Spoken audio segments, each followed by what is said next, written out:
राम पद जिनहि परम प्रिय खिन्न जनक सुता जग जननी जानती अतिशय प्रिय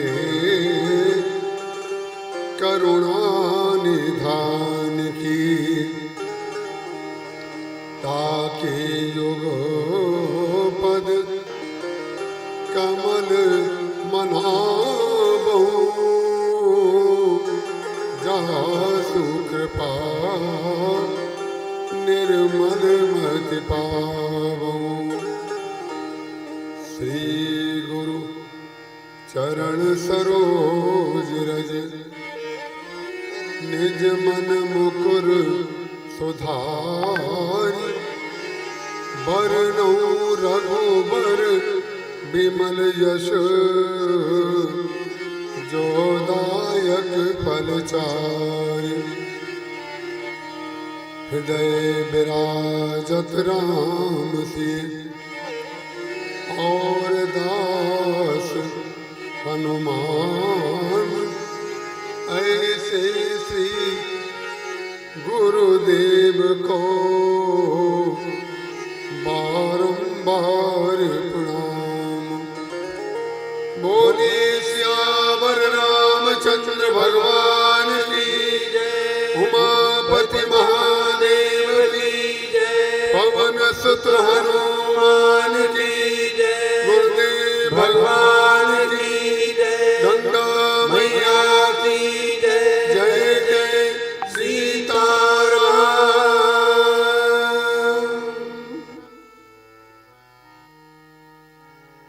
मैं अपने संपूर्ण श्रद्धा श्री रामचरितमानस गोस्वामी श्री तुलसीदास जी महाराज और अपने गुरुदेव के श्री चरण में अर्पित करता हूँ।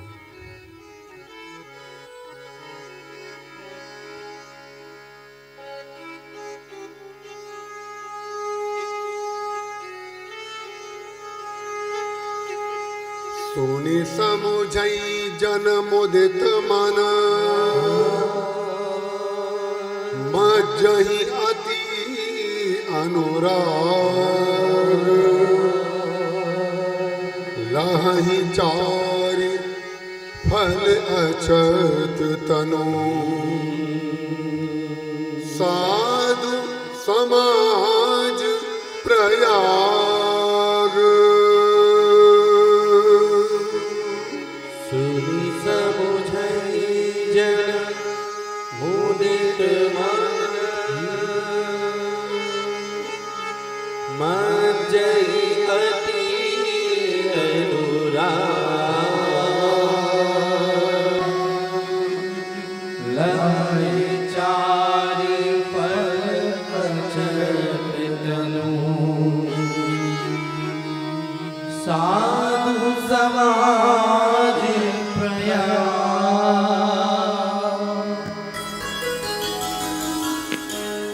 मति कीरति गति भूति भलाई जब जी जतन जहाँ जी पाई सो जानब सत संग प्रभाव लोक भेद न आन पाओ बिनु सत्संग विवेक न होई राम कृपा बिनु सुलभ न सोई सत्संगत मुद मंगल मूला सोई फल सीधी सब साधन फूला सत सुध रही सत संगत पाई पारस परस को रात सुहाई विधि बस सुजन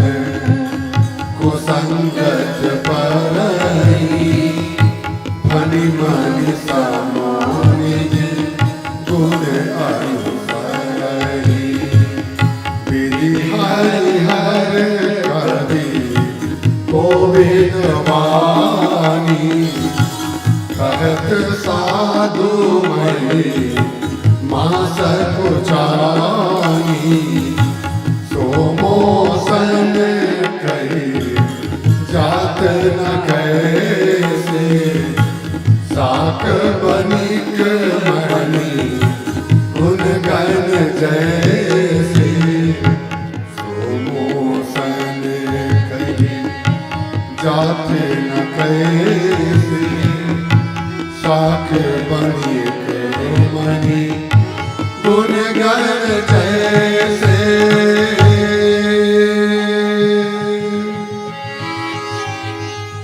बंदौ संत समान चित हित अनहित नहीं कोई अंजलि गत शुभ सुमन जिमी सम सुगंध कर दोई बोलिए सियावर रामचंद्र भगवान की जय। हरि अनंत हरि कथा अनंता कहीं सुनहि बहु विधि सर्व संता राम अनंत अनंत गुण अमित कथा विस्तार सुनी आचर जो न मानी है जिनके विमल विचार जिनके विमल विचार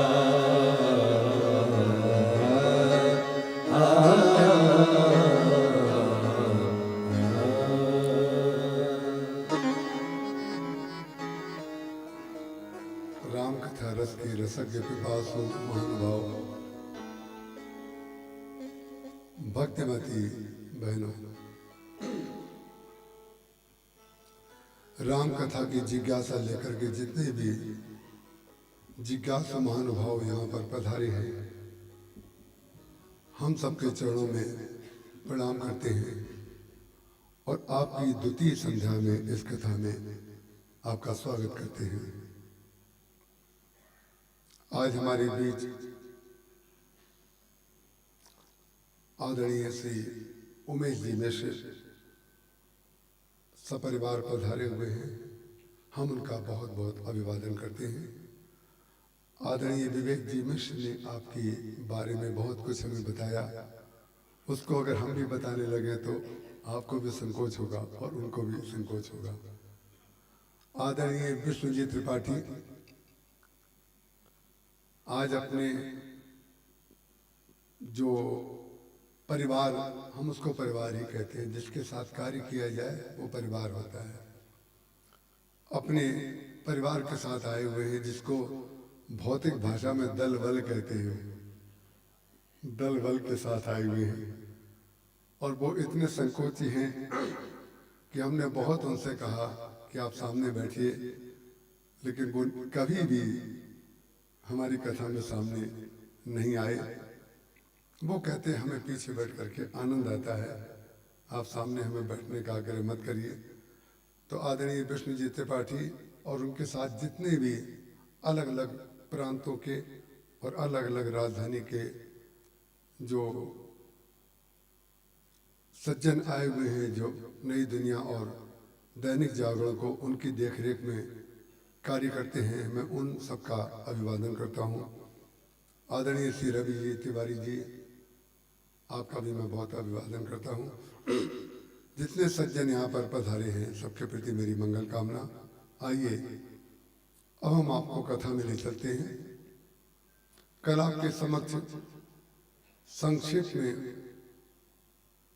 मति, कीरति, गति, भूति, भलाई, इन 5 चीजों की चर्चा आपके समक्ष की गई थी।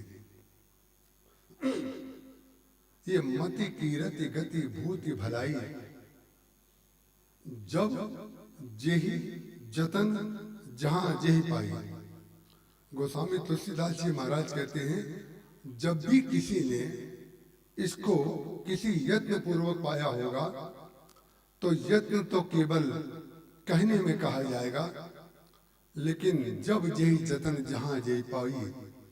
गोस्वामी तुलसीदास जी महाराज कहते हैं, मेरा मानना यह है, सो जानब सत्संग प्रभाव। उसने सत्संग कभी ना कभी अवश्य किया होगा। सत्संग की बात सुन करके आपके मन में ये बात आ जाना बहुत स्वाभाविक है कि वो कथा में गया होगा। कथा में जाना भी एक प्रकार का सत्संग है, लेकिन केवल कथा में जाना और कथा में ना जाना, सत्संग करना और सत्संग ना करना नहीं है। सत्संग का तात्पर्य है ऐसे व्यक्ति का साथ करना जिसके जीवन में माया ना हो, सत हो, और जिसके जीवन में सत्संग आ जाता है वो मूल से लेकर के और अंत तक, उद्भव से लेकर के और संहार तक सत चित आनंद में रहता है। जो उद्भव में सत को देखे और जो पालन में चित को देखे और जो संहार में आनंद मूर्ति बना रहे, उसी ने सत्संग किया है। हमारे मन की कामना, संतोष अभी हो रही है हमें, हमारे मन की कामना पूरी हो गई, हम बड़े प्रसन्न हो गए। ये सत्संग का व्यावसायिक स्वरूप है कि जो जो हमने चाहा वो हमें मिल गया। लेकिन भगवान का जो भक्त होता है उद्भव में सत को देखता है। सत का तात्पर्य है जहां पर माया का प्रवेश ना हो।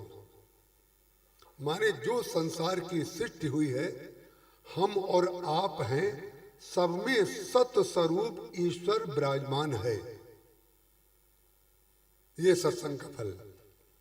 और पालन ब्रह्मा जी उद्भव करते हैं, भगवान विष्णु पालन करते हैं और शंकर जी लय करते हैं, संहार करते हैं। तो वो सत्संगी बुद्धि जो होती है, जब पालन होता है जीवन में आनंद पूर्वक, तो उस समय वो चित्त को देखता है, माने चैतन्य को देखता है कि जो पालन कर रहा है हमारा आपका, वो केवल ईश्वर ही है, उसमें जड़ता नहीं है, वो चैतन्य है। और जब हमारे मन का कुछ भी ना हो, संहार हो जाए, जो जो मिला था सब कुछ छूट जाए, सबसे बड़ी कसौटी सत्संगी की महाराज वही होती है। सबसे बड़ी कसौटी वही होती है कि जो जो आपने चाहा वो मिल गया, जैसा जैसा आपने किया वो वैसा चला। लेकिन जब सब कुछ आपको कृपा का फल लगने लगा, उस समय कुछ दिन के बाद जो जो मिला था सब चला गया। जब सब चला जाए तो उस समय जो आनंद में रहता है उसी को कहते हैं वास्तविक सत्संगी। हमारे महाराज जी ने दिल्ली में बिरला मंदिर में, लक्ष्मी नारायण मंदिर में प्रवचन चल रहा था। प्रवचन का तीसरा दिन था। महाराज जी अपने बिस्तर पर से उठे, कपड़े पहन चुके थे चलने के लिए। तो महाराज जी से मैंने हाथ पकड़ के कहा कि महाराज जी जरा एक सेकंड रुकिए, आपका पीतांबर आपके अंगूठे में आ गया है। जो पहने हुए थे पीतांबर वो आपके अंगूठे में आ गया है। शायद महाराज जी को सुनाई ना दिया या हमने ठीक से नहीं कहा, हमें कुछ पता नहीं। महाराज जी ने पैर आगे कर दिया। जो ही पैर आगे किया तो मैं जिस हाथ से उनको पकड़े हुआ था, मैंने बड़ी जोर से उनको अपनी ओर खींचा, क्योंकि महाराज जी आगे की ओर गिरने वाले थे।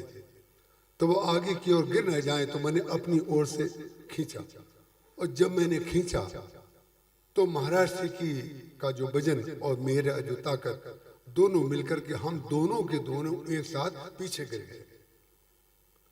आगे अगर गिरते तो केवल महाराज जी गिरते, जब मैंने खींचा तो हम दोनों गिरे, और जब दोनों गिरे तो महाराज जी की रीढ़ की हड्डी में छोटा सा फ्रैक्चर हो गया।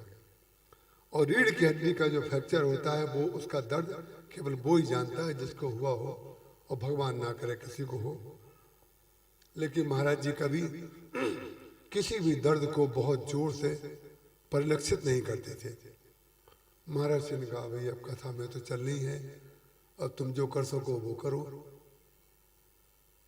तो परिणाम क्या हुआ, क्योंकि बिरला जी की व्यवस्था थी, तो हमने उनके सेक्रेटरी को फोन किया कि भाई हमें एक खास प्रकार की गाड़ी चाहिए। उस समय गाड़ी चलती थी, क्वालिस नाम हुआ करता था उसका पीछे से भाग खुल जाता था, तो व्हील चेयर मंगवाई गई, कमरे से ही व्हील चेयर में लेके गए, और उसमें महाराज जी को अंदर लेकर के अंदर बंद करके, और व्हील चेयर पर बैठ करके ही महाराज जी ने उस दिन प्रवचन किया। तो पहला वाक्य जो महाराज जी ने बोला वो मैं आपको बताता हूं। महाराज जी ने कहा भाई देखिए, व्यक्ति का जीवन एक धारा है, और उस धारा के दो किनारे हैं।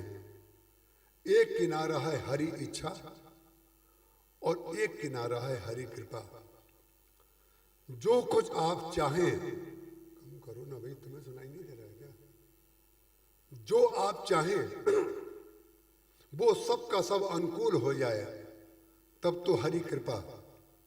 और जो आप चाहें उसके सब प्रतिकूल हो जाए तो हरि इच्छा। हरि कृपा और हरि इच्छा जो व्यक्ति मान करके चलेगा, उस वाक्य ने, महाराज जी के एक एक वाक्य ने रामचरितमानस का अनुवाद किया है। उन्होंने अपने जीवन में कोई एक वाक्य भी व्यर्थ नहीं बोला। जब बोला और जितना बोला और जिसके लिए बोला, वो जानता है उसका तात्पर्य क्या है। महाराज जी ने कहा भाई अभी तक हरि कृपा थी, आज भगवान की इच्छा हो गई, कोई बात नहीं। और महाराज जी ने उस दर्द में पूरे 1 घंटा 10 मिनट तक प्रवचन किया। तो मैं आपको ये बताना चाहता हूं कि सत्य चित आनंद, इसीलिए पार्वती जी की स्थिति में एक वाक्य लिखा हुआ है, भव भव विभव पराभव कारिणी विश्व विमोहनी सुबस विहारिणी। भव का एक नाम, संसार का भी नाम भव है, और शिव का नाम भी भव है। तो पार्वती जी की स्तुति में क्या कहा गया, बोले भव भव विभव और पराभव। पार्वती जी आपकी विशेषता यह है कि आप भव में भी शिव को देखती हैं और विभव में भी शिव को ही देखती हैं और पराभव में भी शिव को ही देखती हैं। जो मूल में भी शिव को देखे, जो मध्य में भी शिव को देखे और जो अंत में भी शिव को देखे, वो कभी आत्महत्या नहीं करता है। जो अपने आप को समाप्त करने की बात सोचता है, बस इसी के लिए सत्संग होता है, मात्र इसी के लिए। सत्संग का तात्पर्य है व्यक्ति के स्वरूप का ज्ञान करा दिया जाए। वो क्या है बस उसको इतना पता चल जाए, मात्र सत्संग का तात्पर्य इतना ही है। और सत्संग का तात्पर्य, भक्ति का तात्पर्य अपने अंतःकरण की शुद्धि है। ये जो सत्संग होता है ये उपदेश नहीं होता है। हमारे गुरुदेव हमेशा कहा करते थे, जब तक वक्ता स्वयं प्रवचन में या उपदेश में उसको सुख नहीं मिलेगा, तब तक वो दूसरे को सुख नहीं दे सकता। गोस्वामी तुलसीदास जी महाराज ने रामचरितमानस की जब रचना की तो उस रचना में उन्होंने प्रारंभ में लिखा, स्वांतः सुखाय तुलसी रघुनाथ गाथा, भाषा निबद्ध मति मंजुल मातनोती। मैं अपने सुख के लिए रामचरितमानस की रचना कर रहा हूं। किसी ने पूछा, भाई समाज कल्याण की बात आपने नहीं कही। समाज कल्याण की बात तो ज्यादा महत्वपूर्ण है, लेकिन ध्यान रखिएगा, केवल समाज कल्याण की बात जो व्यक्ति कहता है वो कहता है, उसका कारण क्या है? समाज कल्याण के लिए भी पहले आत्म कल्याण की आवश्यकता है। जिस व्यक्ति ने आत्म कल्याण का मार्ग नहीं खोजा, जिस व्यक्ति को अभी यही नहीं पता है कि हमारे कल्याण का मार्ग क्या है, वो व्यक्ति दूसरे को कल्याण का मार्ग अगर बताएगा तो अशुद्ध मार्ग बताएगा। आपको अच्छी तरह पता है, यहां पर सब विज्ञ लोग बैठे हुए हैं, जिस ना जाने कितने रोग ऐसे होते हैं जो बैक्टीरिया के पनपने से होते हैं, और बैक्टीरिया की सफाई हम लोग दिन रात बाह्य पदार्थों में करते रहते हैं। इसको साफ रखो, गिलास साफ करो, ये ठीक करो, वो ठीक करो। जो सफाई पसंद लोग हैं वो अक्सर परिवार वालों को ये कहा करते हैं, लेकिन विचित्र बात है, सबसे अधिक बैक्टीरिया जो आपके जीवन में होता है, जो आपको हानि करता है, वो आपके हाथों में होता है। आपके हाथों से जितना बैक्टीरिया अंदर जाता है उतना किसी पदार्थ से नहीं जाता। क्यों? आप अपने हाथ से जाने अनजाने में अपने पैर को छूते रहते हैं, जाने अनजाने में अपने कभी कभी जूते को छू लेते हैं, कभी कभी सुर को छू लेते हैं, तो वो हाथ ना जाने कहां कहां जाता है। इसीलिए हमारे साथ वाले लोग कभी कभी बड़े हंसते हैं। हम जहां भी ठहरते हैं तो हम अपना जो वॉशरूम है उसको हम चाहते हैं कि दूसरा व्यक्ति साफ ना करे। साफ करने वाला आता भी है तो हमारी देखरेख ना हो तो बात दूसरी है, नहीं तो हम उससे कह देते हैं कि भाई हम वो जगह हम खुद ही साफ करेंगे। उसका कारण क्या है? क्यों ऐसा करते हैं? जो सफाई दिखाई देती है वो सफाई दूसरी होती है, और जो सफाई होनी चाहिए वो सफाई दूसरी होती है। हम सब लोग इस बात की चिंता करते हैं कि दिखाई देने वाली सफाई ठीक हुई कि नहीं हुई। वॉश बेसिन, जो आपका वॉश बेसिन होता है, सबसे खतरनाक जगह वही होती है। ध्यान रखिएगा, यदि आपने किसी साफ करने वाले कर्मचारी को ये कह दिया कि आप उसको साफ किया करो, तो कभी कभी जब वो कुंडी बंद कर लेता है तो जिस कपड़े से उसने और स्थान को साफ किया, कभी कभी उसी कपड़े से वो आपका वॉश बेसिन भी साफ कर देता है। परिणाम क्या हुआ? जो रोग आपकी कल्पना में भी नहीं था, वो रोग भी आपके अंदर पहुंच गया, क्योंकि आपने केवल इतना देखा कि वो उसकी जो टोटी है बिल्कुल साफ है, बहुत अच्छा काम करके गया है। लेकिन बहुत अच्छा काम करके तो गया है, लेकिन दिखाई देने वाली शुद्धता उसमें दिखाई दे रही है, लेकिन वास्तविक शुद्धता जो है वो उसमें नहीं है। तो वास्तविक शुद्धता जो होती है वो स्वरूप की स्मृति है। हमें ये पता चल जाए कि शुद्धि क्या है और अशुद्धि क्या है, सत्य क्या है और असत्य क्या है, माया क्या है और सत्य क्या है। जब इसका ज्ञान किसी व्यक्ति को हो जाता है तो वो व्यक्ति बहुत गरीब आदमी हो या वो व्यक्ति बहुत अमीर हो, बहुत व्यक्ति ज्ञानी हो या सामान्य सा व्यक्ति हो, बहुत विद्वान हो या कैसा भी हो, वो व्यक्ति अगर इस बात का पता उसको चल गया है तो हम ऐसे ना जाने कितने लोगों को जानते हैं जो बहुत बड़ा बड़ा उद्योग चलाते हैं। लेकिन विचित्र बात है, इतना बड़ा उद्योग चलाते हैं कि 2,500-3,000 हजार आदमी, कभी कभी तो 8,000 हजार आदमी उनके एक एक उद्योग में काम कर रहे हैं। लेकिन कमाल की बात है, जो सामान्य सी छोटी सी बात होती है उसको नहीं सुलझा पाते, उसके लिए कुंडली दिखवाते हैं, उसके लिए तंत्र मंत्र करवाते हैं, उसके लिए लोगों से पूछते हैं कि हम क्या करें। उसका मालूम है कारण क्या है? जो दिखाई देने वाली शुद्धि है उसका इंतजाम करने के तो वो मर्मज्ञ हैं, लेकिन वास्तविक शुद्धि जो होती है उस तत्व तक बेचारे वो नहीं पहुंचाए। और वास्तविक आनंद और वास्तविक सुख है कहां पर? वास्तविक सुख और आनंद जो होता है वो आपके घर से शुरू होता है, घर से, जहां पर आप रहते हैं और जिनके साथ आप रहते हैं। वो आपका, जिसको मूलाधार, जो लोग योग करते हैं वो भी जानते होंगे, और योग से आगे जो योगा करते होंगे वो भी जानते होंगे। पूनम जी हंस रही हैं, आपको देख के तो मुझे याद आया, योग अगर कहें, देखिए आजकल विचित्र बात है, योग कहें तब इतने लोग आकृष्ट नहीं होते, योगा कहें तब लगता है हाँ इनको कुछ मालूम है। ध्यान कहें, ध्यान तो बहुत पुरानी चीज है, आप लोग करो ध्यान, लेकिन विचित्र बात है, मेडिटेशन कहें तब 5-7 आ जाएंगे। अगर मैं अभी घोषणा कर दूं यहाँ कि कल 11 बजे से 12 बजे तक मैं वहां पर मेडिटेशन कराऊंगा, क्यों ऋचा आ जाओगी ना? तो 10-5 को लेकर के आ जाओगी। उसका कारण क्या? मेडिटेशन कराएंगे, माने इन्होंने उन्नति की है, हमने कुछ उन्नति नहीं की। उन्नति वो करता है जो अधूरा होता है। जिसने पहले कुछ नहीं पाया है वो पा लेता है, वो उन्नति करता है, वो प्रगति करता है। और जो व्यक्ति पहले से ही उसको पाना कोई आवश्यकता नहीं है। उसका कारण क्या है?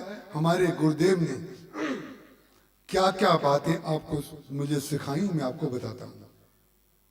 ये ध्यान और मेडिटेशन का मूल आधार है जो हम आपको बता रहे हैं। इसको आप घटनाक्रम मत समझ लीजिएगा।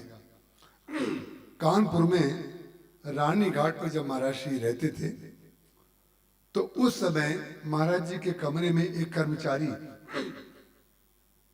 आया, कुछ सामान लेकर के, सामान रख गया। उसके बाद जब जाने लगा तो मेरे मुंह से अपराध हो गया और मैंने उससे कहा, ए जरा इसको भी उठा के ले जाओ।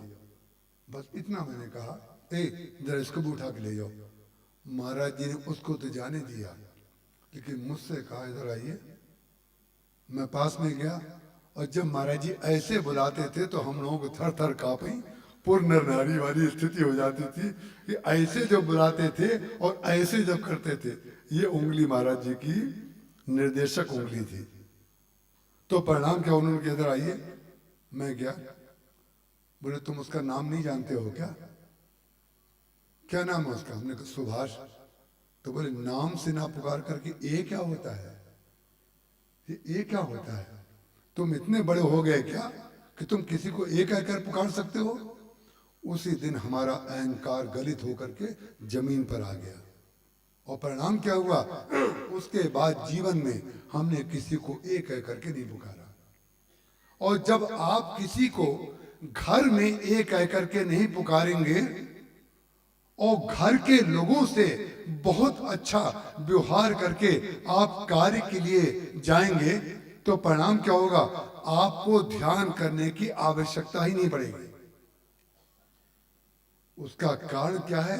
आपका चित्त इतना शांत रहेगा क्योंकि मूलाधार, जो व्यक्ति मूल से ही चला रहा है, सजल मूल जिन सरतन नाही, बरस गए पुनि तवई सुखाई।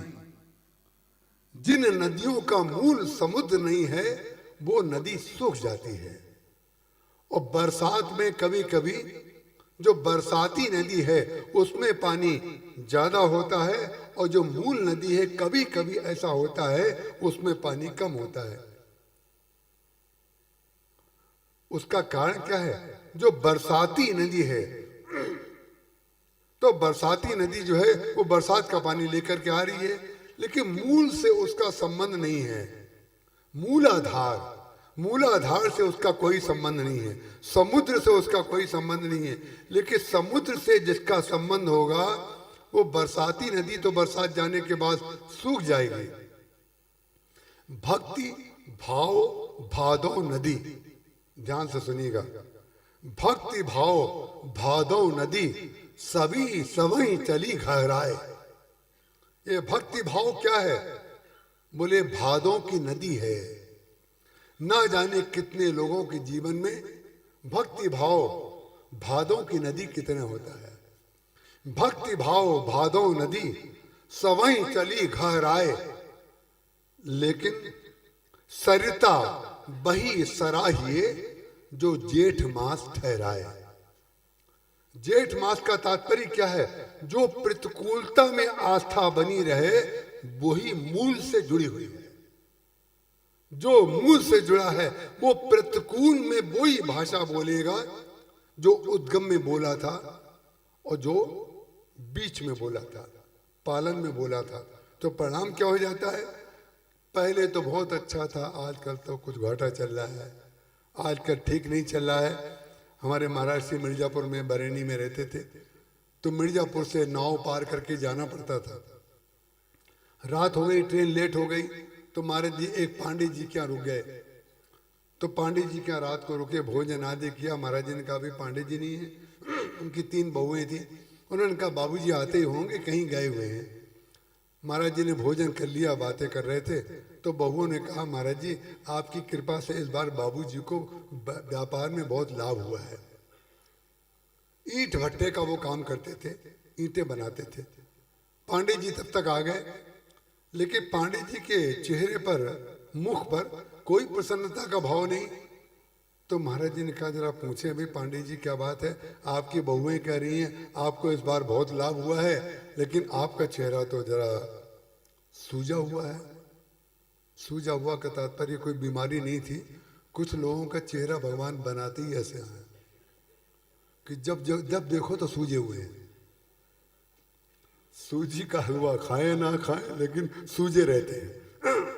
कैसी भी कथा करो महाराज, उनकी सूजन कोई नहीं मिटा सकता। वो जैसे आते हैं वैसे ही चले जाते हैं। जैसा मुंह लेकर के आते हैं वो वैसे ही के वैसे उठ करके चले जाते हैं। हम सोचते हैं भाई हमने कुछ नहीं कहा क्या, इनके ऊपर कोई रिएक्शन नहीं हुआ, कोई पता नहीं चल रहा है कि कुछ कथा हो रही है। तो परिणाम क्या हुआ? महाराज जी ने कहा, पांडे जी आपकी बहुएं कह रही हैं बड़ा लाभ हुआ आपको, और आप तो प्रसन्न नहीं दिख रहे हैं। उनका क्या बताएं महाराज, पिछले साल हमारी सारी ईंट बरसात हो गई थी और बह गई थी। अगर पिछले साल वो ईंट ना बही होती और पिछले साल भी बहुत लाभ होता तो कितनी अच्छी बात थी। तो महाराज जी ने कहा, पांडे जी कोई बात नहीं, पिछले साल की बात छोड़ दीजिए, लेकिन अभी तो लाभ हुआ है ना।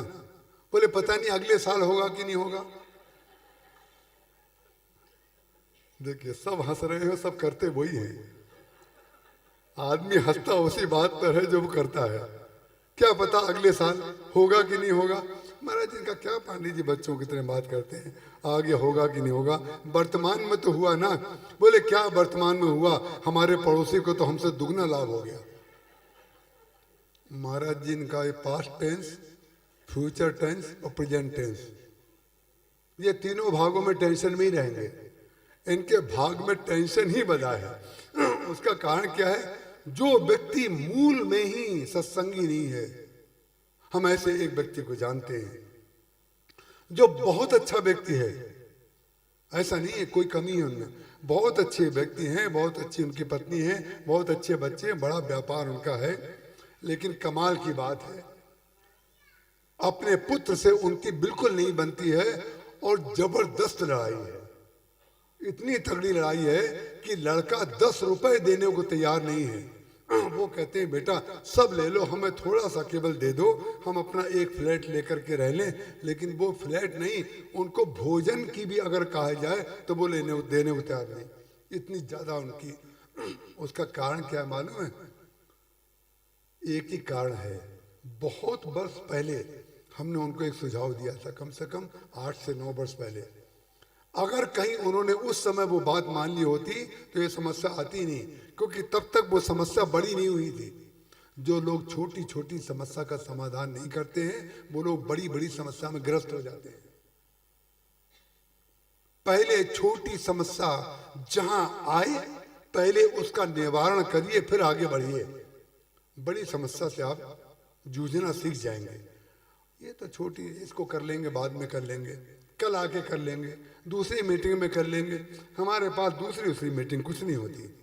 जो करेंगे अभी करेंगे, निर्णय किया है अभी करेंगे। परिणाम क्या हुआ? बेचारे जो हैं इतने दुखी हैं, इतने दुखी हैं। क्या कारण है? एक ही कारण है कि सत्संग उन्होंने कभी नहीं किया। बड़े अनुष्ठान किए उन्होंने, लेकिन अनुष्ठान अलग बात है, सत्संग अलग बात है। रावण ने कितने अनुष्ठान किए। रावण को वेद कंठस्थ हैं और ब्रह्मा जी वेद पाठ करने स्वयं लंका में आते हैं। शंकर जी अपनी पूजा कराने के लिए स्वयं आते हैं। ऐसी मति रावण की प्रदीप्त है महाराज कि सबको उसने अपने बुद्धि से बस में कर रखा है कि किस व्यक्ति को किस प्रकार से हमें व्यवहार करना चाहिए। लेकिन विचित्र बात है, रावण इतना ऐश्वर्य से संपूर्ण था। मत की रति गति भूत भलाई, जब जय जतन जहां जय पाई, सो जानव सत्संग प्रभाव। सब कुछ उसने कीर्ति पाली, सब कुछ पा लिया, लेकिन आप किसी पुराण में ये नहीं बता सकते हैं कि रावण ने लंका में कभी सत्संग का आयोजन किया हो। सत्संग के आयोजन का वर्णन किसी पुराण में जितने हमने पढ़े हैं उसमें तो नहीं मिला। किसी को मिला हो तो हमें नहीं पता, लेकिन रावण ने सत्संग नहीं किया। रावण ने सत्संग नहीं किया तो भगवान ने कहा भाई सब काम तो वो कर चुका है, सब काम कर चुका है, सत्संग उसके जीवन में बाकी है। यह है भगवान की कृपा।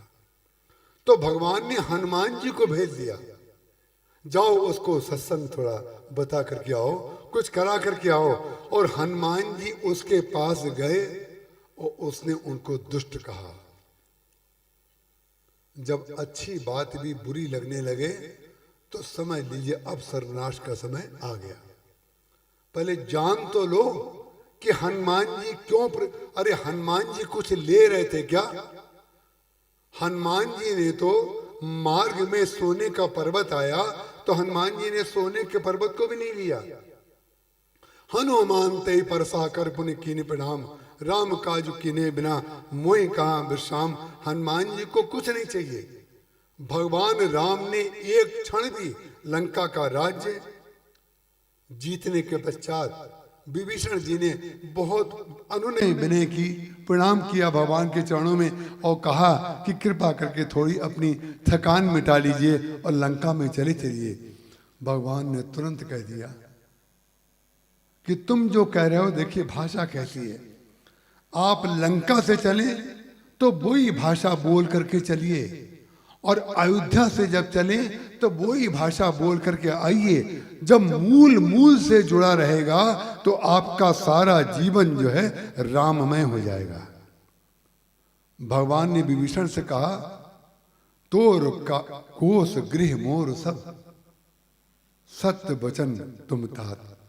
तुम्हारा कोष, तुम्हारे पास जितनी सामग्री है, वस्तु है, ऐश्वर्य है, वो सब मेरा है। बिल्कुल सत्य तुम बोल रहे हो, लेकिन मुझे तो अपने भाई भरत की याद आ रही है। जब राज्य लेने की स्थिति आई तो भरत की याद आ रही है, और जब तक लंका को समस्या से मुक्त कराना था तब तक भाई की याद नहीं आई। सारी की सारी लंका को समस्या मुक्त जब कर दिया, जब विभीषण का तिलक भी कर दिया, उसके पश्चात उनको भरत जी की याद आई। उसका कारण क्या है? भगवान श्री राम जहां से चले तो कैकेयी जी को क्या बोल के चले, पिताजी को क्या बोल करके चले, कीबट को क्या बोले, भरद्वाज जी को क्या बोले, वाल्मीकि जी से क्या बोले। सारे रास्ते में जितना रास्ता है सबके साथ एकदम मृदु वचन बोलते हुए जा रहे हैं, कोमल वचन बोलते हुए जा रहे हैं। और कोमल वचन जो होता है वो ध्यान का आधार होता है। कलकत्ते में हमारा प्रवचन था, वहाँ पर एक बहुत बड़ा सेंटर चलाने वाले हैं, उन्होंने हमें प्रवचन के लिए बुलाया। उन्हीं के यहाँ प्रवचन मंदिर में हावड़ा में चल रहा था। उन्होंने कहा एक दिन हमारे लॉन में घर में भी हो जाए। तो वो संयोग से जो ध्यान का बड़ा भारी केंद्र है, मेडिटेशन, वो चलाते हैं और एक बड़ी संस्था से जुड़े हुए हैं। तो हमने कहा कि 1 घंटे का प्रवचन है, पूछा उनसे किस विषय पर बोलें, तो उन्होंने कहा कि ध्यान पर बोलिए। मैं समझ रहा था उन्होंने मुझे रामायण के लिए बुलाया है, तो मैं तो रामायण का कंसेप्ट लेकर के जाता हूं। उन्होंने रामायण में मुझे एक और विषय दे दिया, बोले ध्यान पर बताइए कुछ। तो मैंने उनको ध्यान के बारे में बताया। हमने कहा ध्यान का तात्पर्य ये है कि आपकी 10 इंद्रियां जो हैं हर क्षण खर्चा कर रही हैं। आंख से भी आप खर्चा कर रहे हैं, कान से भी आप खर्चा कर रहे हैं। जितनी इंद्रियां हैं, जिन जिन के द्वार हैं, वो सबसे आप निरंतर खर्चा कर रहे हैं। तो ध्यान क्यों किया जाता है? बोले ध्यान इसलिए किया जाता है कि खर्चा तो तब करेंगे ना जब पहले कुछ इकट्ठा हो। तो जितनी इंद्रियों के द्वारा आप बाहर का सोचते, देखते, सुनते, गाते हैं, उन्हीं इंद्रियों के द्वारा जब सारी इंद्रियों को केंद्र में ला करके आप ध्यान करते हैं, तो सारी इंद्रियां बहिर्मुख ना होकर के अंतर्मुख हो जाती हैं। और जब अंतर्मुख हो जाती हैं तो आपके अंदर जैसे आप धन का संचय करते हैं, वस्तु का संचय करते हैं, ऐसे शक्ति जो होती है वो संचित हो जाती है आपके अंदर। और जब शक्ति संचित हो गई, उसका प्रमाण क्या है? शक्ति संचित का प्रमाण ये है कि जब आपको खर्च की जरूरत पड़े तो आपको मिल जाना चाहिए। आपने धन इकट्ठा किया है, उसका प्रमाण यही तो है कि आपको खर्चे की जब जरूरत हो तो आपको अलमारी में धन मिल जाए।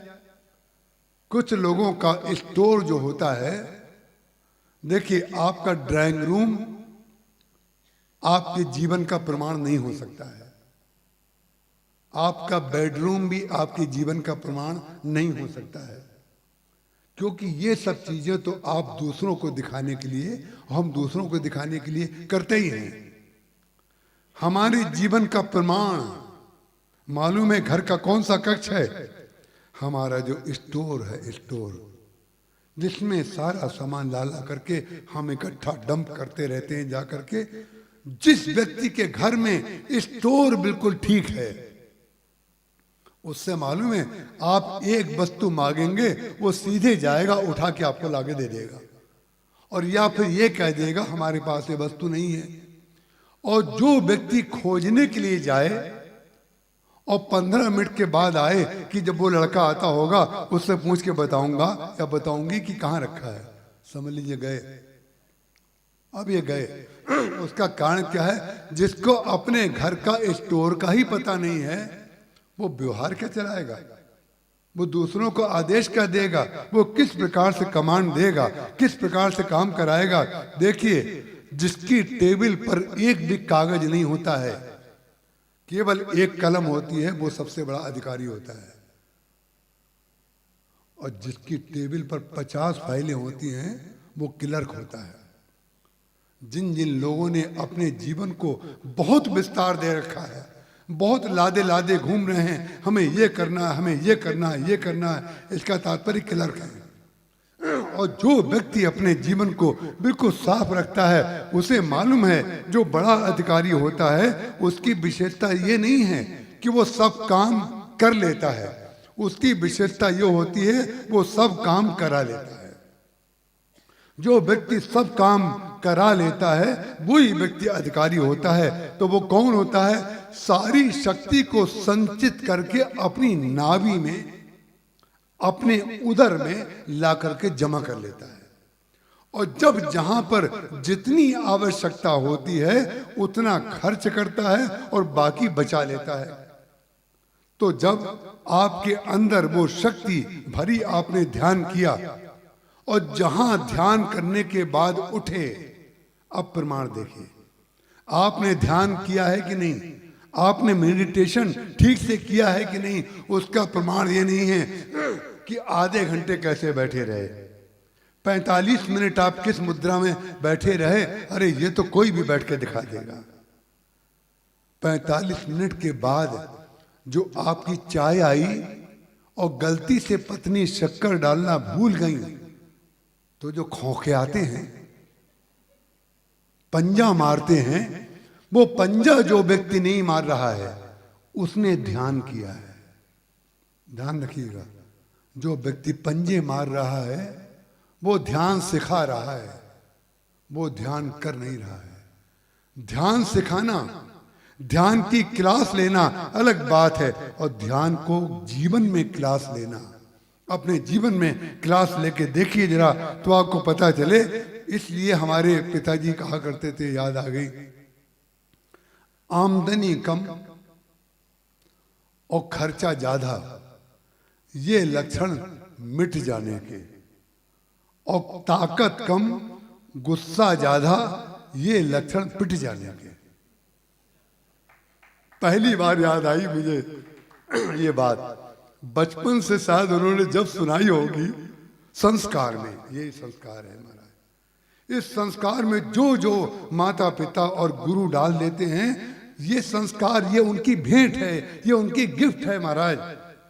गुरु ने जितने वाक्य बोल दिए वो आपके जीवन में संचालक हो जाते हैं, आपके जीवन को परिपूर्णता दे देते हैं। आप कहां से कहां चले जाते हैं। और व्यक्ति अगर ध्यान वास्तव में करे तो ध्यान करते समय क्या होता है, बोले ध्यान करते समय न जाने कितने लोग हमारे पास आते हैं, पूछते हैं, आंखों के सामने अंधेरा आ जाता है, ध्यान कहीं और चला जाता है। हमने कहा बिल्कुल चिंता मत करो, जहां जाए उसको जाने दो, आंख के सामने अंधेरा आए आने दो, लेकिन पहले आप अभ्यास तो करो उसको। इसीलिए भगवान शंकर ने गरुड़ जी से, कल मैं आपसे कह रहा था कि जब बहुकाल करिए सत्संगा, बहुत दिनों तक जब आप सत्संग करते हैं तो परिणाम क्या होता है मालूम है, जब सत्संग आपके जीवन में अभ्यास बन जाए। जैसे कुछ लोगों को सिर खुजलाने का अभ्यास, नाक में उंगली डालने का अभ्यास, पैर हिलाते रहने का अभ्यास, बार बार घड़ी देखने का अभ्यास, बार बार मोबाइल चेक करने का अभ्यास। कोई याद नहीं कर रहा है फिर भी चेक कर रहे हैं, कोई मैसेज नहीं आ रहा है तो इसी सोच के दुखी हो रहे हैं कि कोई मैसेज ही नहीं कर रहा है। अरे भाई, किसी को आपकी जरूरत नहीं है तो क्यों मैसेज आएगा? जब किसी को आपकी जरूरत नहीं है तो क्यों मैसेज आएगा? और आपके पास मैसेज इसलिए नहीं आया है कि किसी को भी आपकी जरूरत नहीं है और आप भी किसी की जरूरत नहीं है। आप किसी की जरूरत जब होते हैं तब हम किसी की जरूरत बनते हैं। पहले हम किसी की जरूरत बने तो हम ये चाहते हैं कि लोग हमें ये दें, लोग हमें चाहें। लेकिन ध्यान रखिएगा, जो बाहर की बात है उसका अंदर का सत्य यह है कि पहले किसी के हृदय में प्रवेश करो, पहले हृदय में प्रवेश करो, घर में प्रवेश अपने आप मिल जाएगा। और जो व्यक्ति किसी के घर में घुसना चाहेगा वो सीधे जेल भिजवा देगा। इसलिए भिजवा देगा तो आप दरवाजे से तो जाएंगे नहीं, आप खिड़की से जाएंगे, आप वेंटिलेटर से जाएंगे, किसी और रास्ते से जाएंगे। जो व्यक्ति बिल्कुल अपने ध्यान में स्थित है, जिसने सत्संग किया है, जिसने सत्य का संग किया है, उसके जीवन में असत आएगा कहां से? और जब असत आएगा नहीं तो अशांत भी नहीं होगा। भक्ति भाव भादों नदी सभी चली गहराए, बरसा बही सराहिए तो जेठ मास ठहराए। हम नहीं चाहते किसी के जीवन में सब चला जाए, लेकिन ध्यान रखिएगा, जिसके जीवन में सब चला गया हो उसके जीवन में अगर मुस्कुराहट बची है तो उसके चरण पकड़ लेना चाहिए। इसलिए पकड़ लेना चाहिए, ये मिल गए। कमाल की बात है, आश्चर्य की बात है। हमने कटनी स्टेशन पर एक महिला को देखा, बच्चे को दूध पिला रही थी। ट्रेन रुकी, हमने देखा, और वो महिला अपने बच्चे को दूध पिलाते समय जिस तरह से देख रही थी, हमने कहा हजारों हजार साधनाएं इस महिला की इस मुस्कुराहट पर न्यौछावर कर देनी चाहिए। जिस तरीके से वो आनंद ले रही थी, ऐसा आनंद जो है महाराज, जिसको परमानंद कहते हैं। परमानंद प्रेम सुख फूले, बीथिन फिरई मगन मन भूले। जो परमानंद की स्थिति है उसका कारण क्या है? ये बिल्कुल आवश्यक नहीं है जिसके पास बहुत बड़ी बड़ी सामग्री हो वो व्यक्ति परमानंद में हो। बहुत साधारण व्यक्ति भी उसी परमानंद में हो सकता है, क्योंकि आनंद ज्ञान का विषय ना हो करके अनुभूति का विषय होता है। आप कितने पढ़ गए, हम कितने पढ़ गए, ये केवल स्मृति का विषय है। और जब तक ये स्मृति बनी रहेगी कि आप इतने पढ़े लिखे हैं, तब तक आपको थकान आती रहेगी। और जिस दिन आपको ये विस्मृति हो गई कि हम कौन हैं, हमारी जाति क्या है, हमारा नाम क्या है, हमारा पद क्या है, समझ लीजिए सुख का केंद्र, मूल आधार वही है। विस्मृति जो होती है, ध्यान में भी विस्मृति ही होती है। जो बंदर दिखता है, जो दूसरे लोग दिखते हैं, आंखों में अंधेरा आता है, ये तब आता है कि काम करना है दूसरा, स्टोर को साफ किया नहीं है, ऑफिस जाना है, ये पता नहीं है कि गाड़ी की चाबी कहाँ रखी है, और ये पता नहीं है कि फाइल कहाँ है, और ये पता नहीं है कि कौन कौन से काम करने हैं। तो परिणाम क्या हो जाता है? आप ऑलरेडी अपने वैसे भी अपनी इतनी शक्ति को बाहर डाल चुके हैं, तो ध्यान लगेगा कहाँ से? जीवन के सांगो पांग जो व्यक्ति पूरे जीवन में एकाग्र रहता है, संतुलित रहता है और निश्चित रूप से समझता है आज हमें ये काम करने हैं, तो जब आज करने हैं तो कल रात को आप जो करके सोए होंगे वही आज आपको आनंद देगा। और जिस व्यक्ति ने कल को बिगाड़ लिया उसका आज निश्चित खराब होना है। इसीलिए सबसे बड़े ज्ञानी जनक जी महाराज, रामचरितमानस में सबसे बड़े ज्ञानी जनक जी महाराज हैं। और जनक जी महाराज जो हैं, ज्ञान का तात्पर्य जिनकी मति जो है बहुत तीव्र होगी, जिन्होंने वेदों का अध्ययन किया होगा, जिनके पास सारे के सारे शास्त्र उनको कंठस्थ होंगे या उसका निष्कर्ष निकालने में उनकी बुद्धि पारंगत होगी, वही तो ज्ञानी होगा। लेकिन विचित्र बात है, जनक जी ज्ञानी तो हो गए, लेकिन जनक जी महाराज को धन्यता की अनुभूति कब हुई? ज्ञान प्राप्त होने के पश्चात उनको धन्यता की अनुभूति हुई कि धन्यता की अनुभूति कभी कुछ और हुई? जब श्री सीता जी को विदा करने लगे जनक जी विवाह के पश्चात, तो जनक जी महाराज ने जब विदा किया तब हृदय से लगा लिया श्री सीता जी को। और जब हृदय से लगा लिया, और हृदय से लगाने के बाद गोस्वामी तुलसीदास जी महाराज कहते हैं, मिटी महामर्याद ज्ञान की। सीता जी को ज्यों ही उन्होंने सीय बिलोक धीरता भागी, ध्यान रखिएगा, सुनिएगा, सीता जी को विदा होते देख करके जो अभी तक शरीर को और संसार को मिथ्या मानते थे, वो ज्ञानी ने अपनी बेटी को विदा करते समय जब देखा उनके मुख को, सीय बिलोक धीरता भागी, रहे कहावत परम विरागी, राय लिए और लाही जानकी, मिटी महा मर्याद ज्ञान की। ज्ञान की मर्यादा मिट गई। अब देखिए गोस्वामी तुलसीदास जी महाराज का शब्द विन्यास जरा पढ़िए, ये आपको अर्थकोश में नहीं मिलेगा।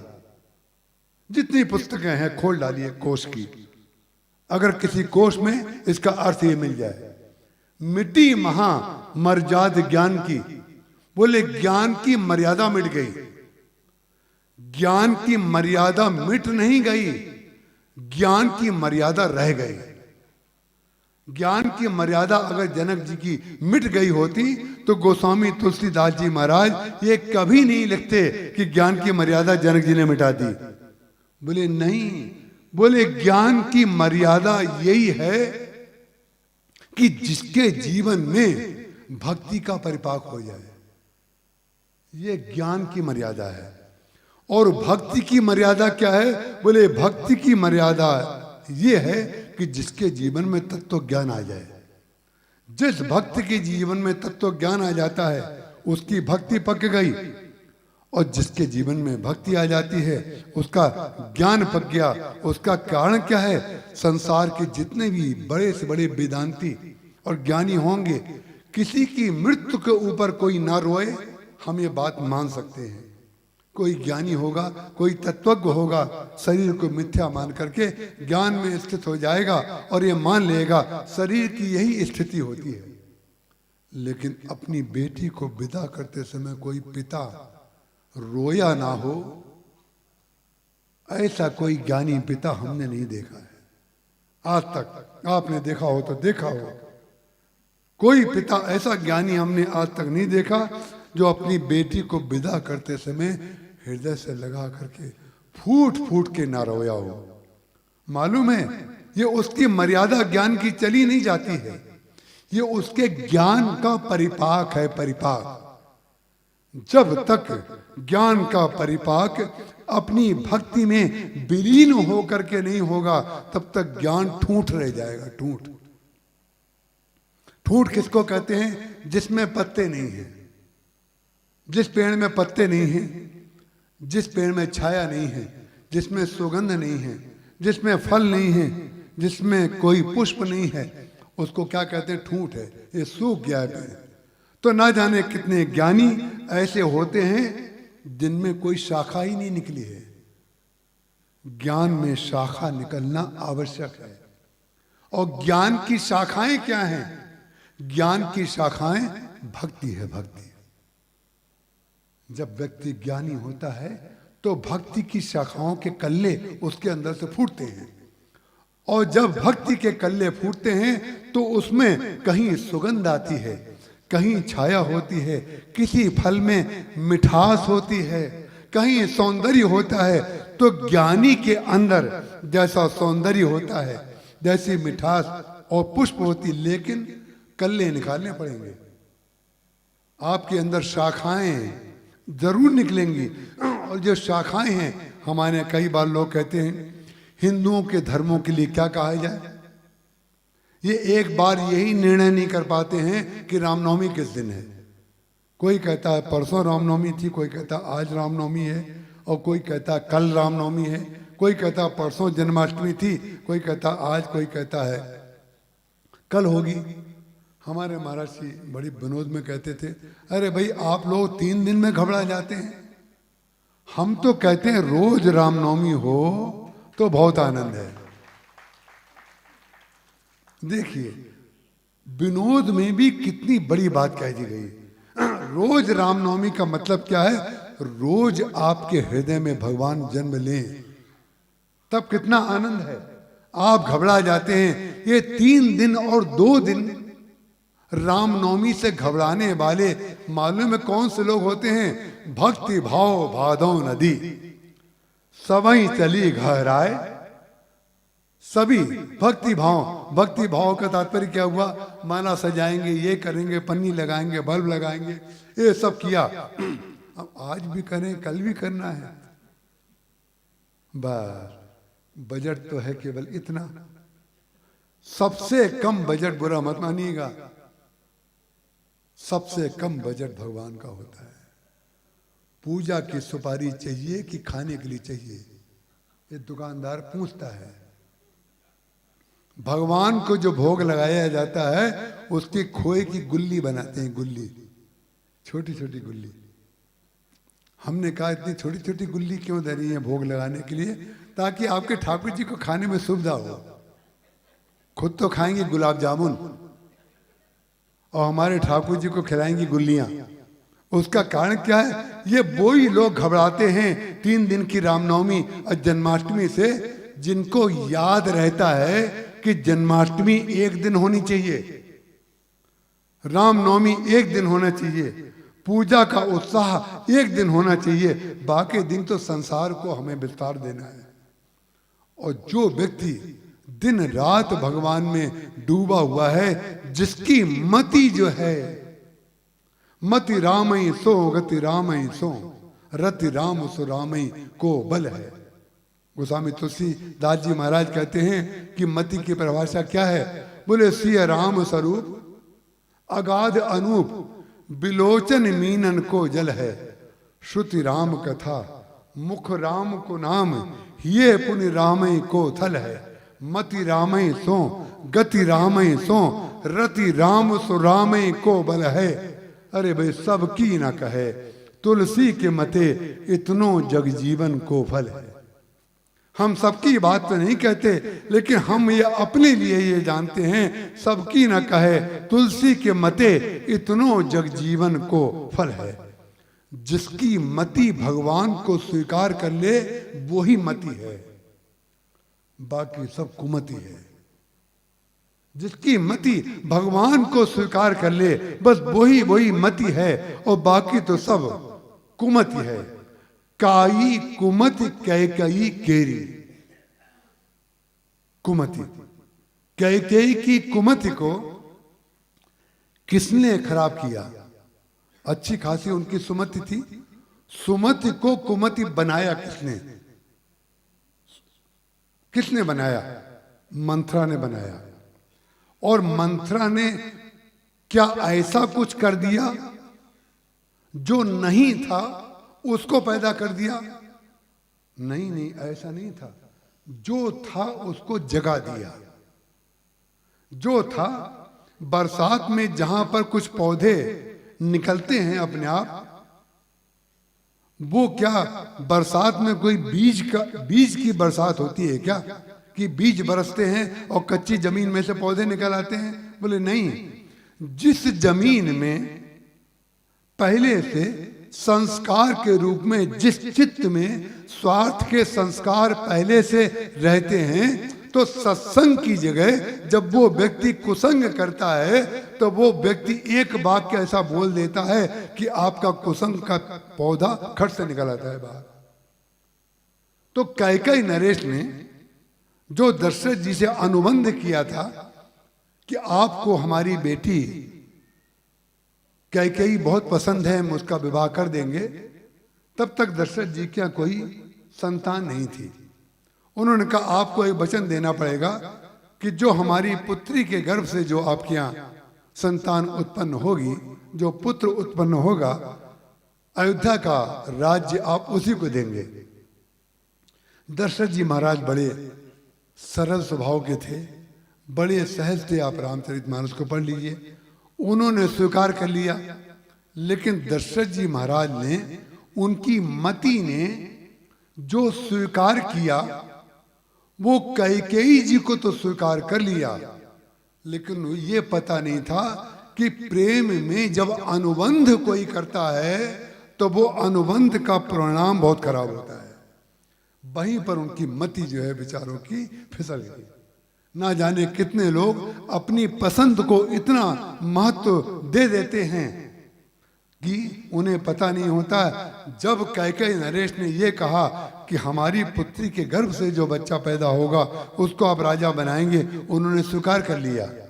लेकिन विचित्र बात है, भगवान राम का, भरत जी का, लक्ष्मण जी का, शत्रुघ्न का जब जन्म हुआ, भगवान राम थोड़े से बड़े हुए तो कैकेयी जी के प्रति भगवान राम का इतना उच्च कोटि का व्यवहार था, इतना अच्छा व्यवहार करते थे कि राम जब स्वयं व्यवहार कर रहे हो तब बताइए कैसा व्यवहार करते हो। तो भगवान राम के व्यवहार से कैकेयी जी अपना पुराना जो स्टोर में रखा हुआ सामान था, स्वार्थ का डब्बा, वो पहले रखा हुआ था, और बाद में भगवान राम ने अपने प्रेम से इतना सामान भर दिया कि वो भूल गई कि एक डब्बा वहां है। जैसे कोई सामान आप ला करके अपने स्टोर में रखें और बाद में बहुत सा सामान 2 साल तक खरीद लें, 4 साल तक, तो पहले वाला डब्बा भूल जाए। लेकिन ध्यान रखिएगा, आप डब्बा भूल जाएंगे, लेकिन आपका कर्मचारी जिससे आपने रखवाया है, हाँ, जिससे रखवाया है, उसको सब याद रहता है कि कहाँ आपने क्या रखा है। उसको पता था। तब एक दिन उसने जब अवसर देखा, बस जब अवसर देखा, तब उसने धीरे से छूना शुरू किया कैकेयी जी को कि अब अवसर है। क्योंकि भरत जी महाराज गए हुए हैं नंसाल में, शत्रुघ्न जी है नहीं, और भगवान राम कैकेयी जी को इतना ज्यादा प्रिय लग चुके हैं कि उसको खतरा लग रहा था कि पता नहीं हम अपना काम ठीक से कर पाएंगे कि नहीं कर पाएंगे।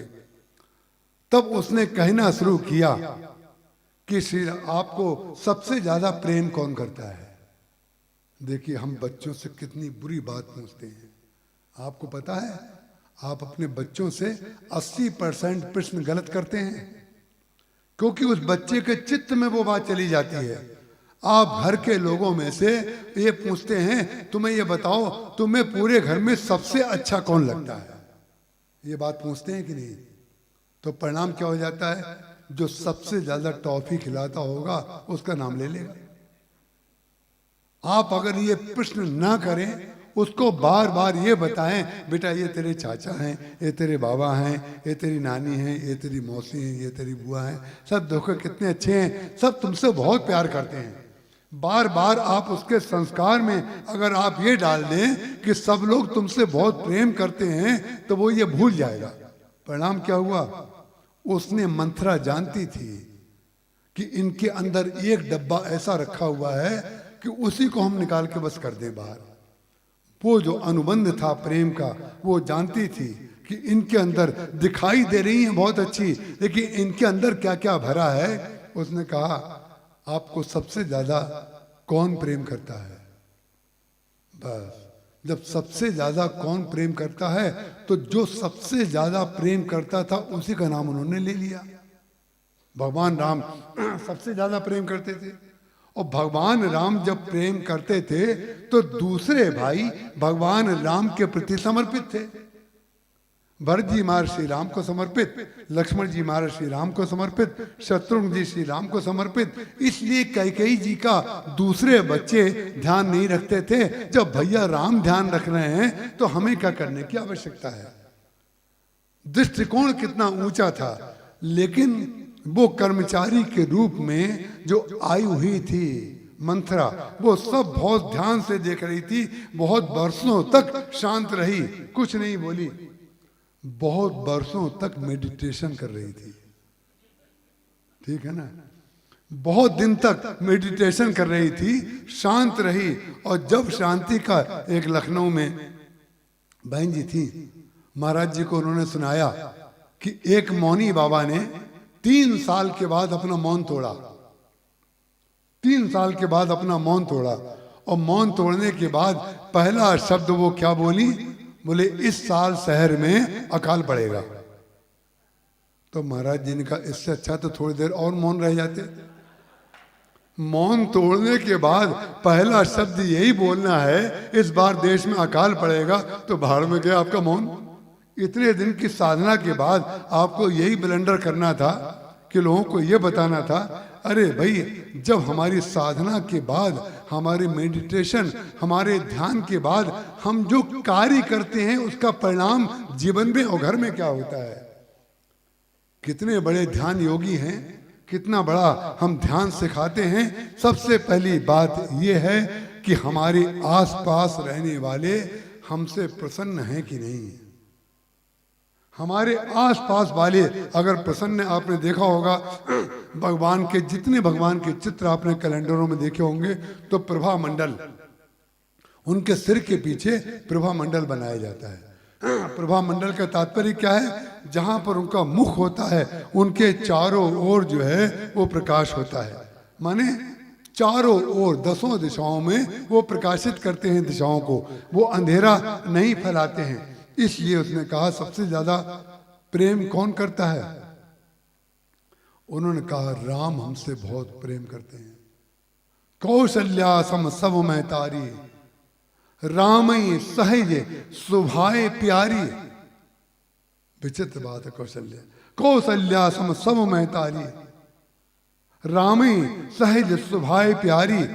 लेकिन मुंह पर करही स्नेह विशेखी, सबसे राम बहुत प्रेम करते हैं लेकिन मुझसे सबसे ज्यादा करते हैं। मुंह पर करही स्नेह विशेखी। अब उसने पकड़ लिया, उसने कहा बहुत बढ़िया बात कही। मंथरा ने कहा कि आपको कैसे पता चला कि आपसे सबसे ज्यादा प्रेम करते हैं? तब बात निकल आई। उसने कहा मुंह पर करई स्नेह विशेखी, मैं करी प्रीति परीक्षा देखी। मैंने प्रेम की परीक्षा लेकर के देखा। ध्यान रखिएगा, प्रेम की परीक्षा लेने वाला हमेशा फेल हो जाएगा। प्रेम विश्वास का विषय होता है, प्रेम परीक्षा का विषय नहीं होता है। उसका कारण क्या है? जो वास्तविक प्रेमी आपका है वो आपके कल्याण के लिए कुछ भी कर देगा, आपके कल्याण के लिए कुछ भी कर देगा।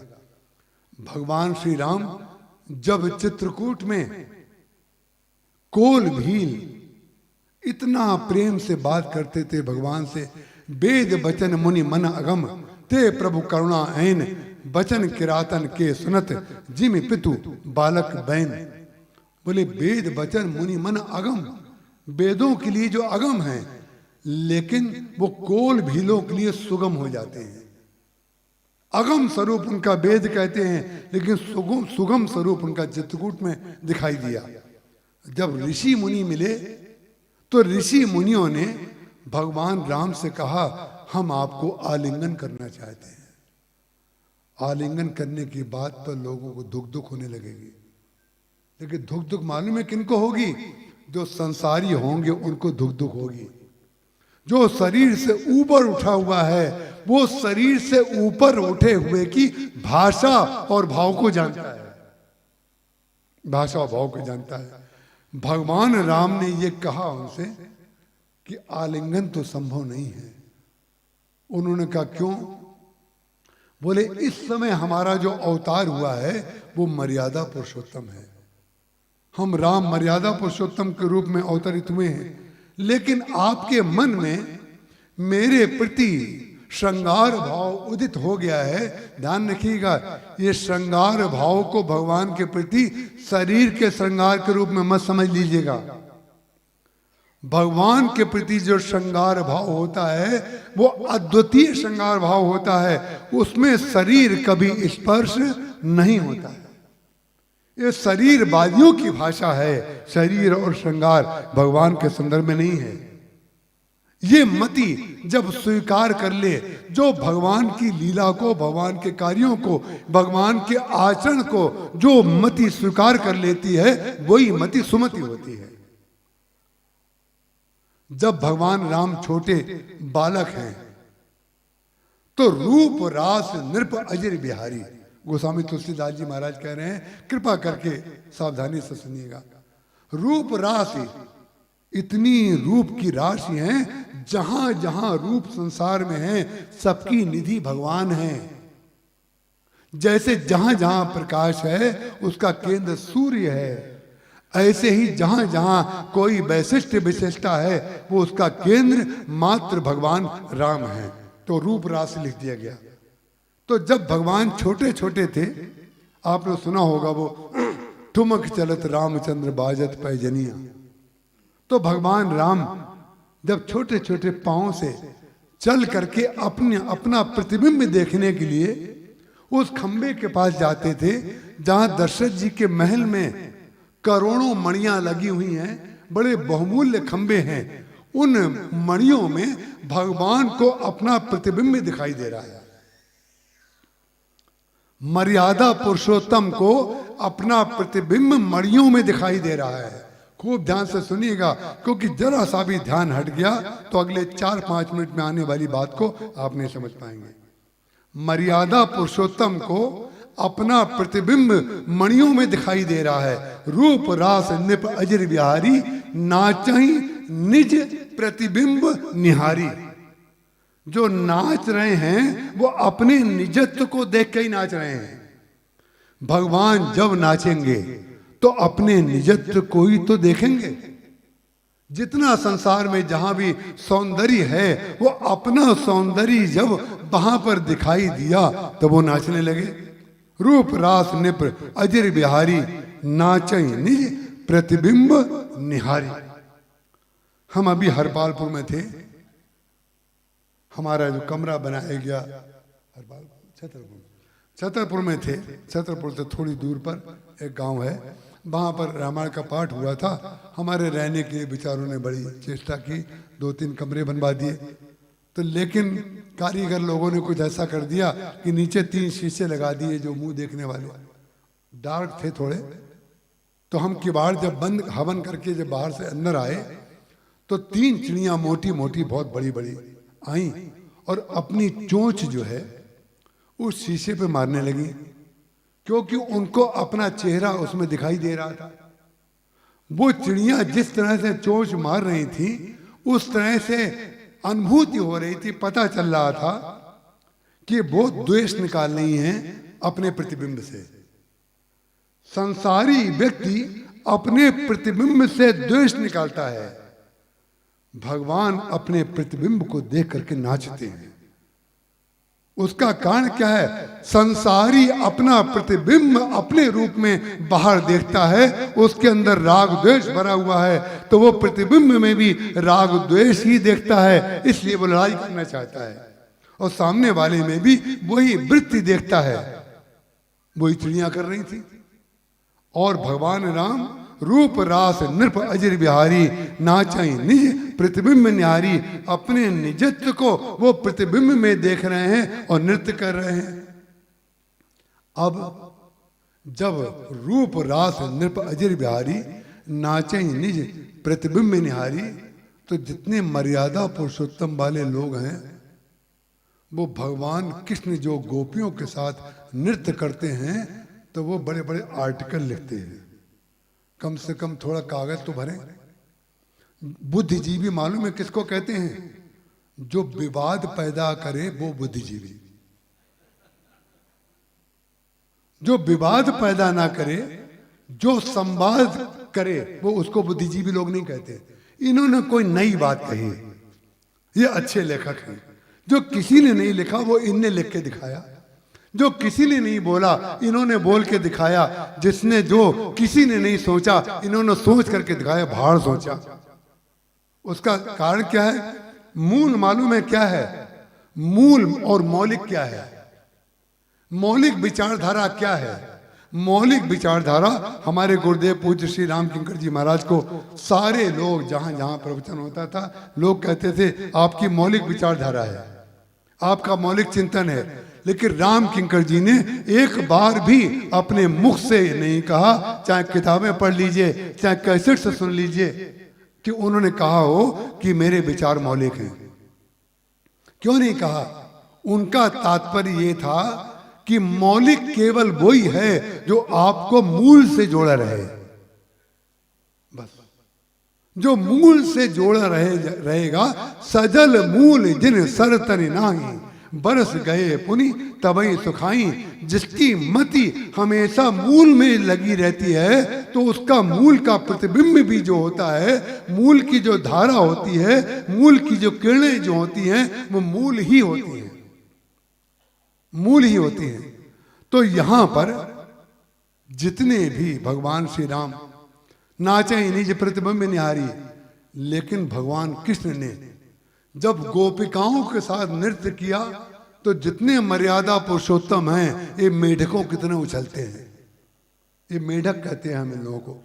जितने संसार में मर्यादा पुरुषोत्तम हैं, जिनको कृष्ण में कमी दिखाई देती है, उन मर्यादा पुरुषोत्तमों के लिए हम कह रहे हैं अरे भगवान कृष्ण जो गोपियों के साथ नृत्य करते हैं वो मालूम में किसको देख करके करते हैं?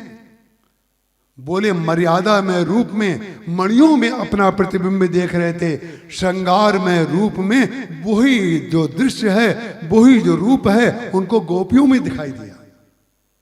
और जब गोपियों में अपना रूप दिखाई दिया तो गोपियों को छू करके वो नृत्य करने लगे कि इतना अद्भुत सौंदर्य तुम्हारे पास कहां से आ गया, इतना अद्भुत सौंदर्य तुम्हारे पास कहां से आ गया। वो तो केवल अपने जो मूल सौंदर्य का मूल है, श्रृंगार का जो मूल है, मर्यादा का जो मूल है, जहां पर सांसारिकता और माया का प्रवेश भी नहीं है, वहां पर संसार मर्यादा थोपता है, श्रृंगार थोपता है। लेकिन उससे जाकर के पूछे कि तुम मर्यादा और श्रृंगार को करके दिखाओ। तुम मर्यादा भी करना नहीं जानते, तुम श्रृंगार भी करना नहीं जानते। भगवान श्री राम जो हैं कहते हैं उनसे, ऋषियों से, आलिंगन संभव नहीं है, आलिंगन नहीं हो पाएगा। क्यों? बोले हम इस समय मर्यादा पुरुषोत्तम हैं, लेकिन आपके अंदर अगर आलिंगन की भावना आ गई है तो जब मैं दूसरा कृष्णा अवतार लूंगा उस समय जो है तुम लोग गोपियां बन जाना। उस समय मैं मर्यादा को ताक पे रख दूंगा और केवल तुम्हारी भावना का ध्यान रखूंगा। तो जो ईश्वर, जो कृपालु अपने सम्मान और अपनी व्यवस्था को ताक पे रख करके आपकी इच्छा की पूर्ति के लिए तैयार हो जाए, उसी को ईश्वर कहते हैं महाराज, उसी को ईश्वर कहते हैं। और अपनी मर्यादा की चिंता जिन लोगों को रहती है, अपने सम्मान की चिंता रहती है, वो उसको मनुष्य कहते हैं। ये है जिसकी मति भगवान को स्वीकार कर लेगी, वो हरि इच्छा और हरि कृपा, उद्भव में सत्य को देखेगा, पालन में चित्त को देखेगा और संहार में आनंद को देखेगा। और जिसकी बुद्धि ने सत्य चित्त आनंद को स्वीकार कर लिया, उसी की मति जो है सच्चिदानंदमय है। शुद्ध सच्चिदानंदमय कंद भान कुल केतु, चरित करत नर अनुहरत संस्कृत सागर सेतु। शुद्ध सच्चिदानंद में, शुद्ध सच्चिदानंद का तात्पर्य मैंने इसलिए शुद्ध शब्द का, यद्यपि मेरा प्रसंग का विश्राम लगभग हो चुका था, लेकिन शुद्ध सच्चिदानंद मैंने किसी कारण से शब्द बोल दिया। आदरणीय देवांगन जी प्रातःकाल प्रार्थना में आए और उन्होंने मुझसे कहा कि आपने कल कहा कि मोह रावण है, कुंभकर्ण अहंकार है और मेघनाद काम है, और उसने भगवान को बांध लिया, हनुमान जी को भी बांध लिया, तो क्या काम हनुमान जी को बांध सकता है? ये प्रश्न उन्होंने किया।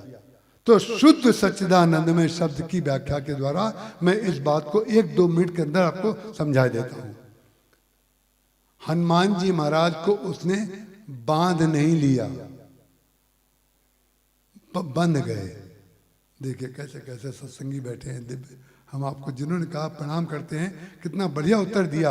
उन्होंने बंधर को स्वीकार कर लिया, उन्होंने बांध नहीं लिया, क्योंकि हनुमान जी महाराज ने विचार किया।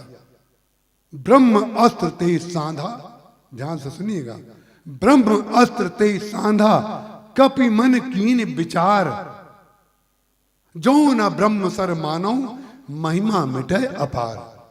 बोले इस समय मेघनाद तो मुझे नहीं बांध सकता, लेकिन जिस मेघनाद ने ब्रह्मास्त्र का आश्रय ले लिया है, ब्रह्म बाण का आश्रय ले लिया है, तो उसको हमें ब्रह्मास्त्र की महिमा को खंडित ना हो जाए कहीं, उसकी महिमा को रखने के लिए। नहीं तो ये हो जाएगा कि हमने तो ब्रह्मास्त्र भी काट के दिखा दिया। इसमें अहम आ जाएगा कि नहीं? जो कोई नहीं कर सकता वो हमने करके दिखा दिया। जहां आप इस चक्कर में पड़े तहां आपके अंदर कर्तृत्व आ जाएगा, और कर्तृत्व जो आएगा तो भोक्तृत्व जरूर आएगा। जब कर्म करेंगे तो कर्म का फल भी होगा। हनुमान जी महाराज ने ब्रह्म अस्त्र से सांधा, कपि मन कीन विचार, जो न ब्रह्म सर मानो महिमा मिटे अपार। इसलिए प्रभु काज के लिए, भगवान के काज के लिए, प्रभु कारज लगी कपि ही बंधावा। स्पष्ट लिखा हुआ है कि भगवान के कार्य के लिए हनुमान जी महाराज ने बंधन को स्वीकार किया। कैसे? जैसे आप का रात का रखा हुआ दूध फट जाए तो प्रातः काल आपको क्लेश होता है, हमारा दूध फट गया। लेकिन आप दही जमाने के लिए अपने हाथ से उसमें जामुन रूप खटाई डालते हैं और दही बहुत अच्छा जम जाता है, तो आपके मन में विक्षेप नहीं होता है, आप बड़े प्रसन्न होते हैं, दही बहुत अच्छा जमा है। माने आपने विकृति को स्वयं स्वीकार किया तो आप सृजन करेंगे, और आप विकृति के ग्रास बन गए तो आप विध्वंस करेंगे। ये ध्यान रखिएगा। यही है माया, सत्संग और कुसंग। इसमें से कौन सी वस्तु हमारे अंदर जा रही है, हम किसके पास बैठे हैं, वो कौन सी बात कह रहा है, इसको बहुत ध्यान से सुनने के बाद समझा जाता है। और जिसकी मति इसको स्वीकार कर लेती है उसी की मति सुमति होती है, जिसके लिए गोस्वामी तुलसीदास जी महाराज कहते हैं, मति कीरति गति भूति भलाई, जब जय जतन जहां जय पाई, सो जानब सतसंग प्रभाव, लोकों वेद न आन उपाऊ। इसके बाद की चर्चा हम करेंगे। एक भजन हम गाते हैं, कृपा करके बैठे रहिएगा। कुछ लोग आज नए दिखाई पड़े, हमने इसलिए निवेदन कर दिया। 5 मिनट और लगेगा, लेकिन संभवतः आपको आनंद ही आएगा।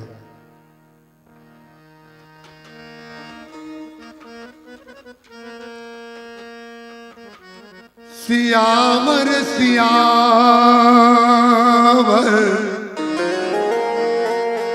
पुकारा करेंगे,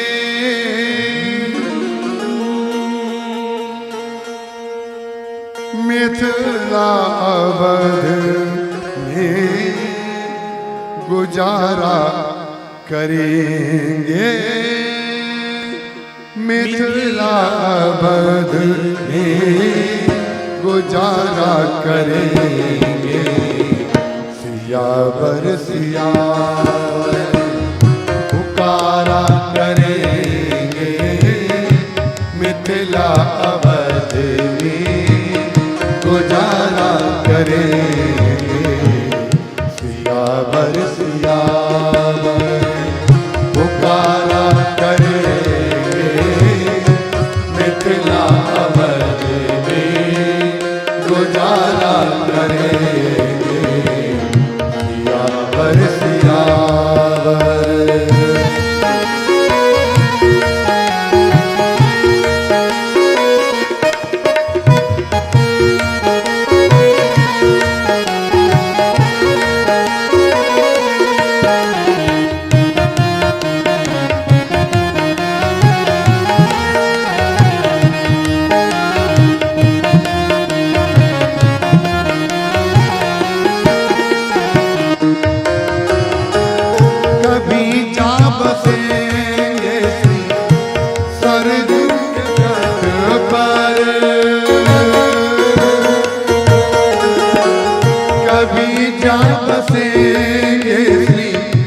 सरजू के तट पर, कभी बास कमला किनारा करेंगे, कभी बास कमला किनारा करेंगे।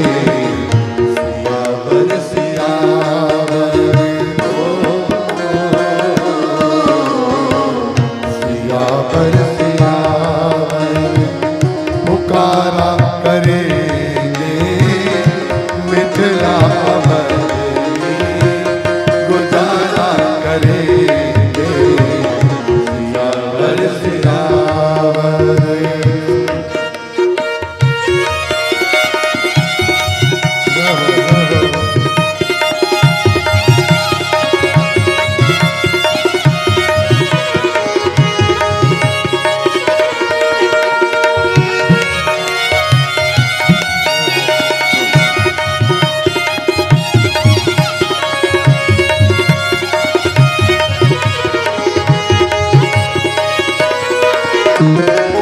कभी श्री किशोरी कृपा रस चखेंगे, कभी श्री किशोरी कृपा रस चखेंगे, कभी प्यारे रघुवर दुलारा करेंगे, कभी प्यारे रघुवर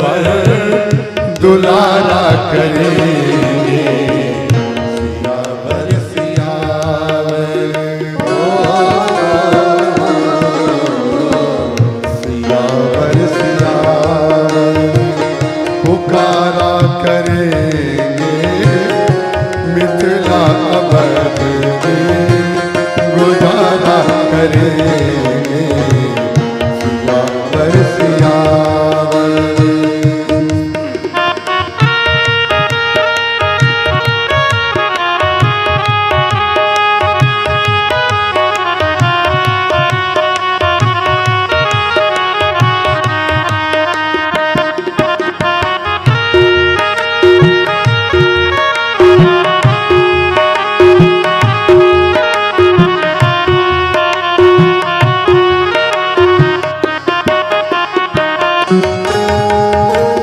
मिलेगी जो संतों की जूठन प्रसादी।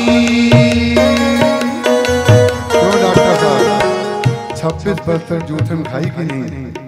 ये जो कथा हो रही है ये गुरुदेव की जूठन का परिणाम है।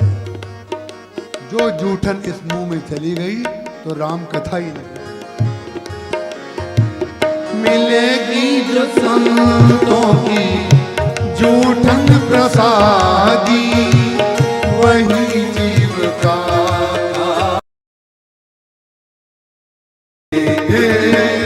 वही जीव का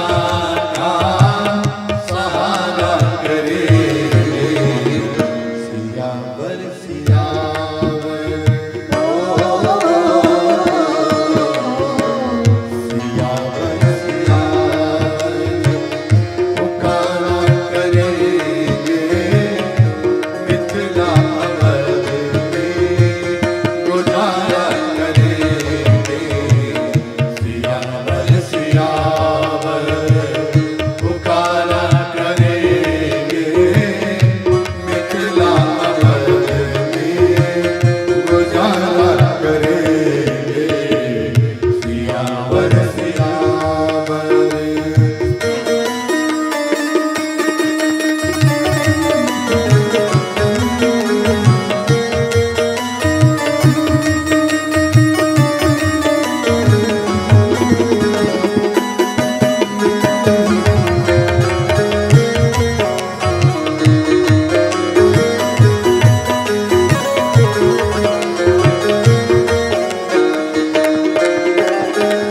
प्रिया संग प्रीतम जो बिहरेंगे जिस माग। प्रिया संग प्रीतम जो बिहरेंगे जिस माग। पलकों से पथ को बुहारा करेंगे पलकों से पथ को बुहारा करेंगे सियावर सियावर। सियावर सियावर पुकारा करेंगे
ऋतु संभारी हरहु नाथ मम संकट भारी।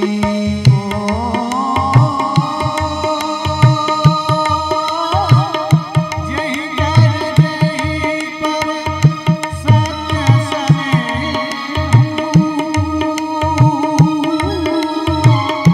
सोते ही मिलाएगा कछु संदेह। राम सिया राम जय जय राम। राम सिया राम जय जय राम।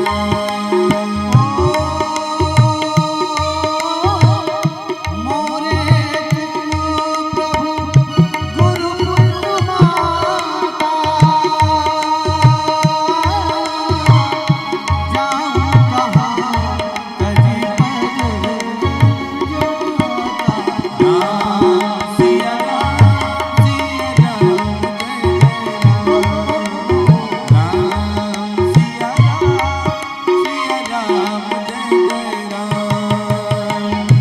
मति कीरति गति होती भलाई जब जय जतन जगा जई पाई।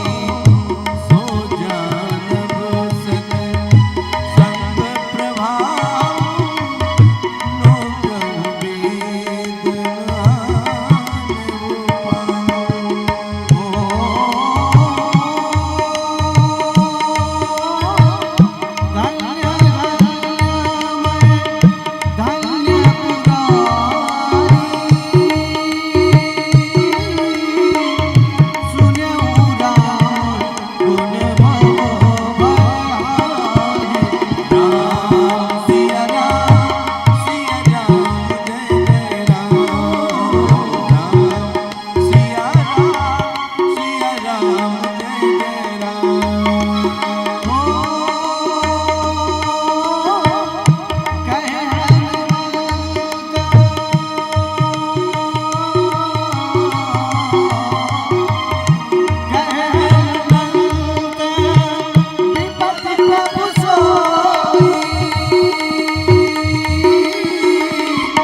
जब तब सुमिरन भजन न होई।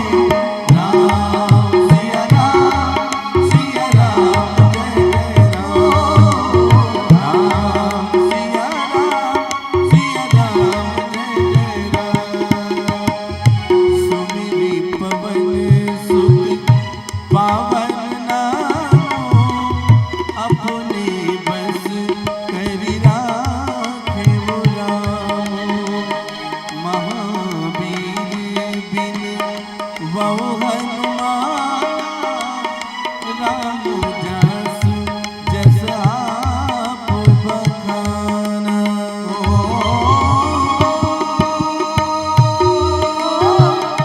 यह शुभ शंभु उमा संवादा सुख संपादन समन विषादा। राम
सीता